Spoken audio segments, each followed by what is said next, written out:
Every once in a while, we get a game that just looks so good that it almost kind of surprises you.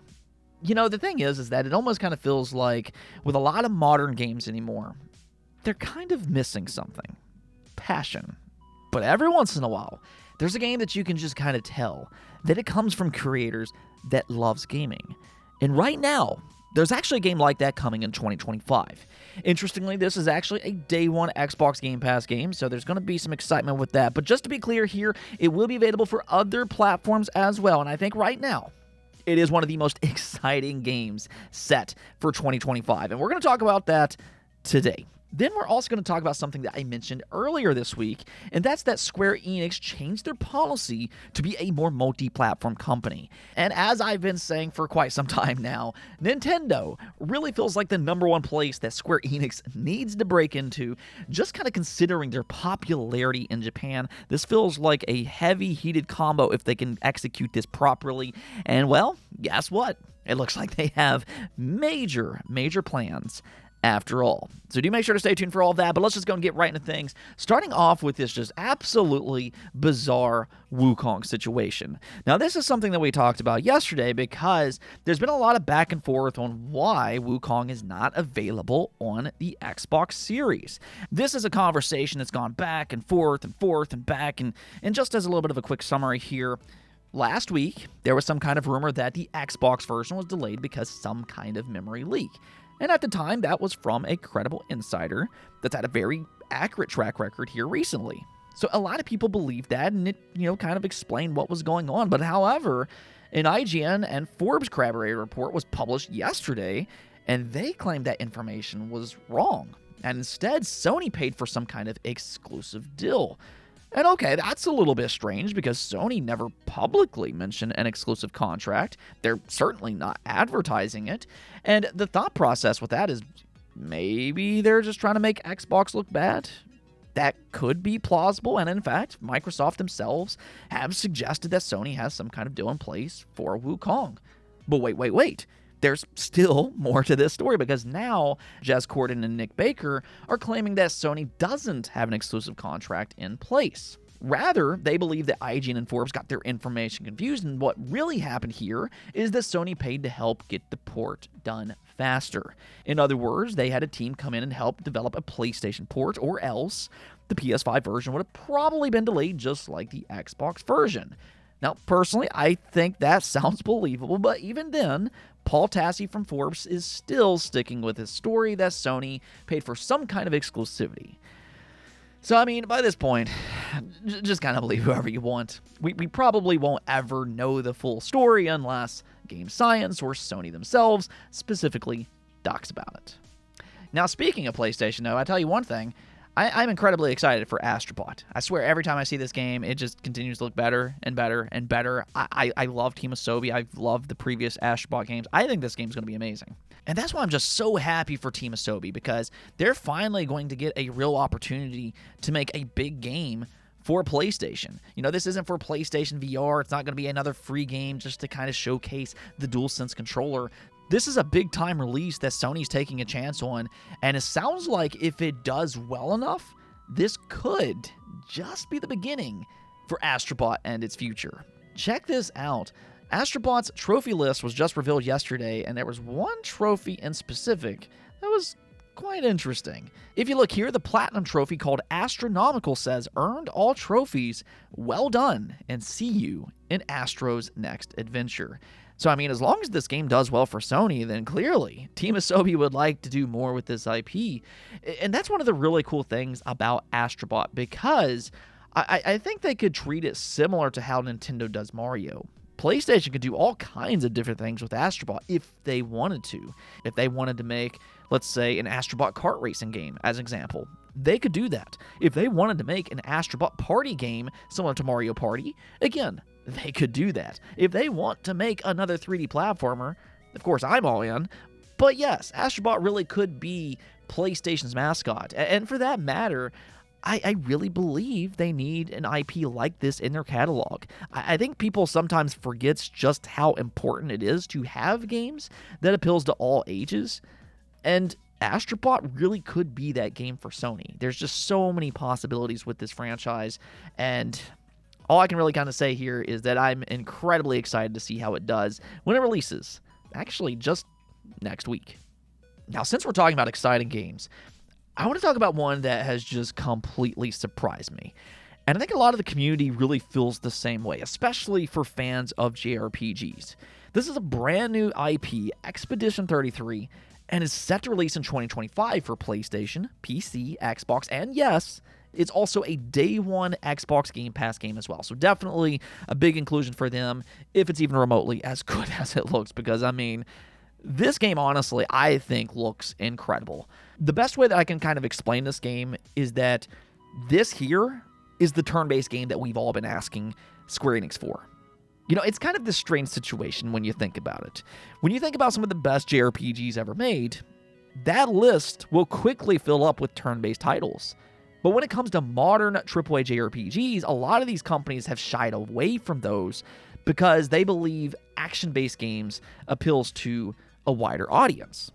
So now you have the Final Fantasy series, and it's really just kind of gone complete action by this point. Now, I still think Final Fantasy 16 is a great game, but turn-based AAA games really are a rare commodity anymore, especially for a game that looks as good as Expedition 33.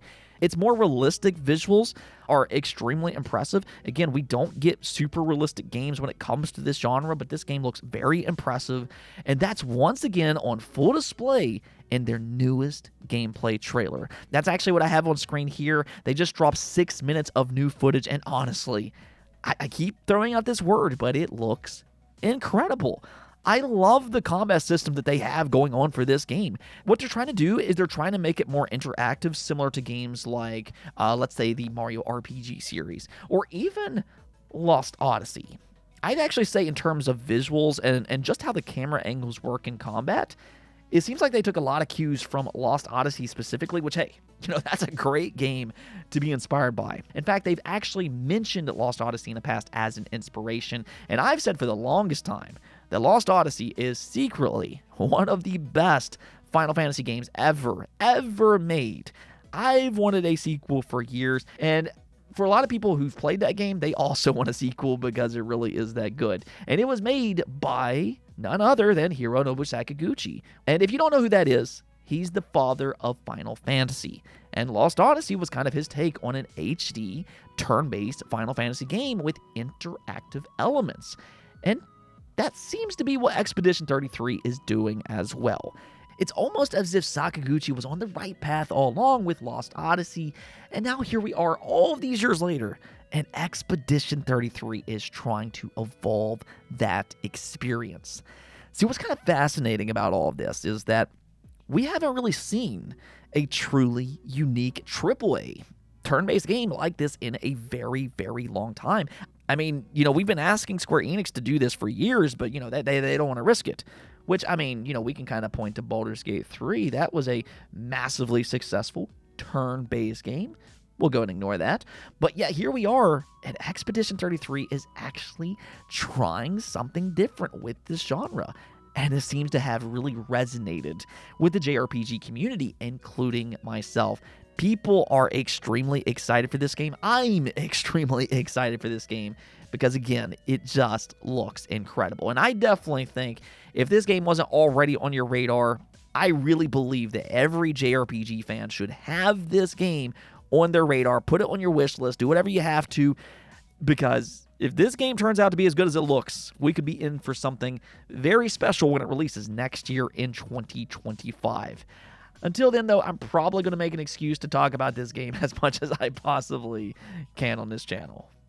Now, we do actually have some Square Enix news, though, because it sounds like they have some major plans for Nintendo. Now, this is something that I have continuously said they really need to do for the Switch successor.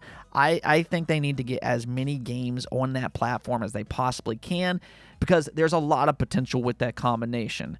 Square Enix being a company that appeals to that Japanese fan base, and then here you have Nintendo, which is the king of Japan, and it's really not even close.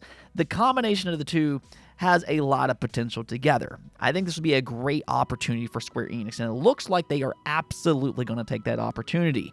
Yoshi P in a new interview said that their development team is working on and are making progress on bringing Final Fantasy XIV to Nintendo consoles. Now, with him being kind of vague on which consoles he's talking about, yeah, I'd say he's probably at least referring to the Nintendo Switch successor. I think that would make a lot of sense.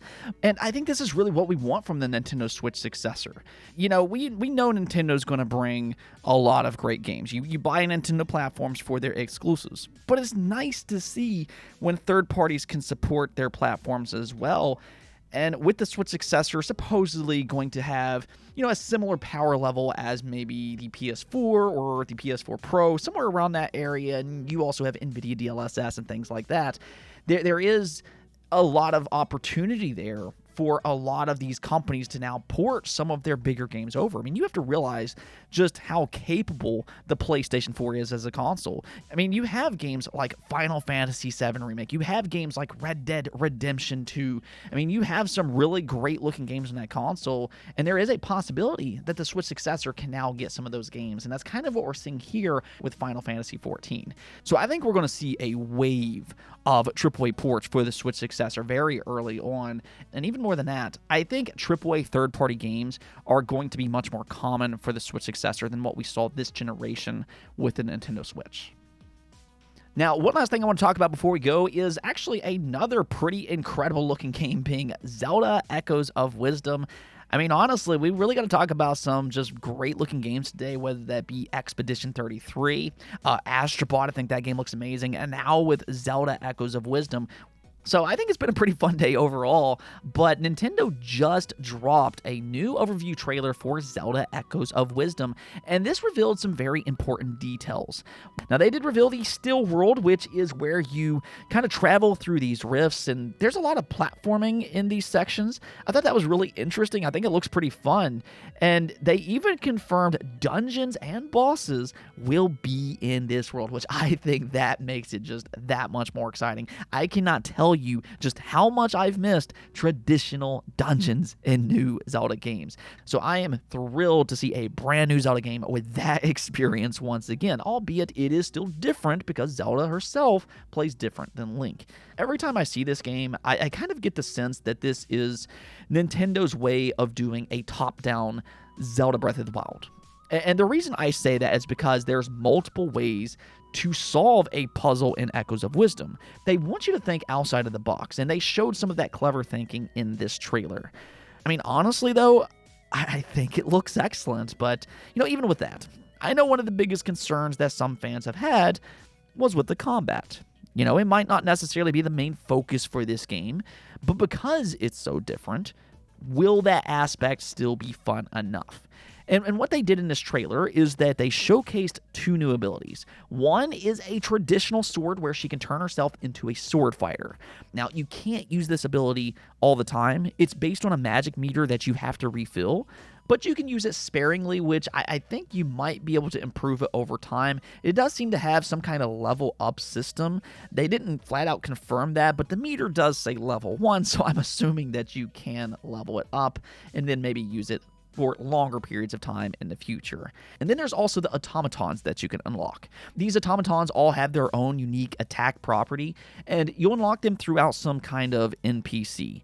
So, I mean, I just think that this game looks so creative, and honestly, I'm super excited for it. Between this and Astrobot, I think September is going to be a pretty fun month overall. With that said, though, I'm going to go and call it a video here. I hope you enjoyed it, and if you did, as always, hit that subscribe button. But until next time, peace out.